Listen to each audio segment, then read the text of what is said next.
Buenas noches, Natalia. Gracias por Hola. darme tu consentimiento para grabar la sesión. Bueno, como sabes, pues soy Andrea, estudiante de Psicología de la Universidad de primer semestre, y quiero agradecerte por el espacio. Gracias a ti por invitarme. Cuéntame un poco sobre ti.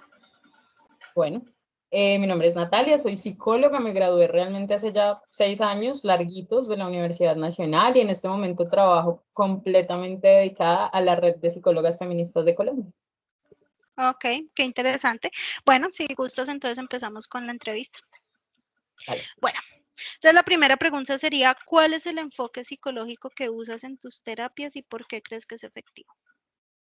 Bueno, en este momento yo utilizo el enfoque integrativo. El enfoque integrativo utiliza 4 pilares de la psicología, me parece a mí que son muy importantes, que es lo cognitivo-conductual, lo psicoanalítico, lo humanista y el sistémico.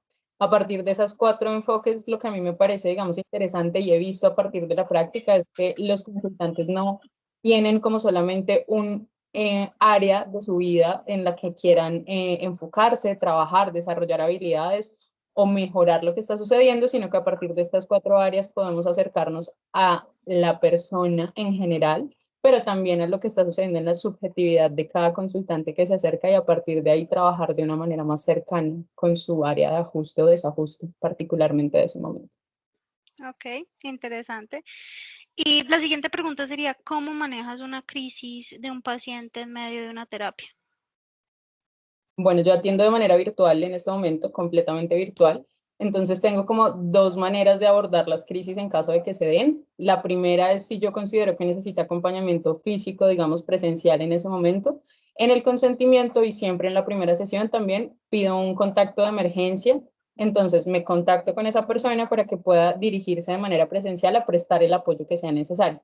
En un segundo caso, en situación en la que yo piense o encuentre que no es necesario un acompañamiento físico presencial o que no es de manera urgente que se necesita, lo primero que hago siempre es volver al cuerpo. Como que normalmente el cerebro en esos momentos de crisis se acostumbra a pensar que está en un momento de peligro y que solamente tiene 2 opciones que son huir o pelear y volver al cuerpo al presente para que entienda a través de los sentidos, de la temperatura, del calor, del frío, del hielo, de los sonidos, de reconocer lo que estás viendo, escuchando.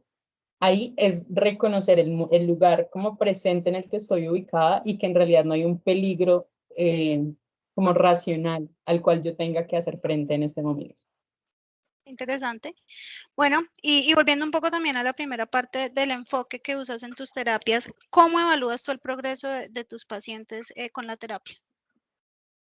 Bueno, ahí también depende mucho, digamos, del inicio del proceso. Hay como 2 maneras en las que yo lo englobaría. El primero es cuando hay un objetivo puntual y el segundo es cuando es un proceso más generalizado para revisar la vida.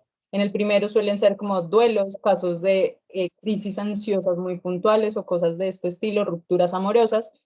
Y en este caso el avance se va dando a partir de las herramientas que él o la consultante considere que quiere desarrollar para ese problema particular y ver cómo lo va enfrentando en su cotidianidad. Eso como lo hacemos mucho a través de la autonarración, el análisis libre, el asociación libre, perdón, ¿no? Y el narrar ese como vivencia cotidiana nos acerca a reconocer qué herramientas tiene, qué le falta y cómo se siente en esos espacios. Cuando volvemos a que es un proceso más generalizado, ya tiene mucho que ver con las áreas de ajuste del consultante o la consultante y reconocer en qué lugares de esta historia hay cosas que podamos empezar a movilizar y ahí ya empieza a ser como el cuestionamiento y el reconocimiento también de muchos de los escenarios actuales. Yo te diría que mucho de cómo mido yo el éxito está relacionado con el identificar las emociones. En la sociedad actual en la que estamos, parte de lo del sistémico es las emociones no tienen tiempo ni espacio para existir y esa identificación de emociones empieza a ser un adelanto en cualquiera de las áreas en las que la persona tiene un desajuste. Ok.